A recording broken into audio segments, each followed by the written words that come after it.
Present Bollywood లో #1 race లో అందరికంటే ముందున్న హీరో రణబీర్ కపూర్.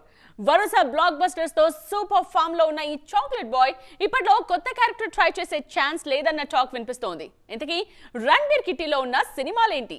యానిమల్ సినిమాతో బ్లాక్ బస్టర్ అందుకున్న రణబీర్ కపూర్ వరుస ప్రాజెక్ట్స్ తో ఫుల్ బిజీగా ఉన్నారు. త్వరలో తన ఫస్ట్ మూవీ డైరెక్టర్ సంజయ్ లీలా బన్సాలి దర్శకత్వంలో లవ్ అండ్ వార్ సినిమాలో నటిస్తారు అనే టాక్ వినిపిస్తోంది. ఈ సినిమాతో పాటు 3-4 ప్రాజెక్ట్స్ రణబీర్ లిస్ట్ లో ఉన్నాయి. యానిమల్ సినిమాకు సీక్వెల్ గా యానిమల్ పార్క్ లైన్ లో ఉంది. త్వరలోనే ఈ ప్రాజెక్ట్ ను పట్టాలెక్కించే ఆలోచనలో ఉంది యూనిట్. నితీష్ తివారీ దర్శకత్వంలో రామాయణం ట్రయాలజీ కూడా లైన్ లో ఉంది. ఈ ప్రాజెక్ట్ స్టార్ట్ చేస్తే ఒకేసారి 3 సినిమాలు పూర్తి చేయాలని ప్లాన్ చేస్తున్నారు. ఆల్రెడీ బ్రహ్మాస్త్రతో బ్లాక్ బస్టర్ హిట్ అందుకున్న రణబీర్ పార్ట్ 2 కోసం రెడీ అవుతున్నారు. ప్రెజెంట్ వార్ 2 వర్క్ లో బిజీగా ఉన్న దర్శకుడు అయాన్ ముఖర్జీ ఆ సినిమా పూర్తయిన వెంటనే బ్రహ్మాస్త్ర 2 ను పట్టాలెక్కిస్తారు. వరుసగా 3 సినిమాలకు సంబంధించిన సీక్వెల్స్ లైన్ లో ఉండటంతో రణబీర్ సీక్వెల్ స్టార్ గా మారుతున్నారన్న టాక్ వినిపిస్తోంది. ఈ మూవీస్ కంప్లీట్ చేసి కొత్త జాన్రా ట్రై చేయడానికి చాలా టైం పడుతుందంటున్నారు బాలీవుడ్ జనాలు.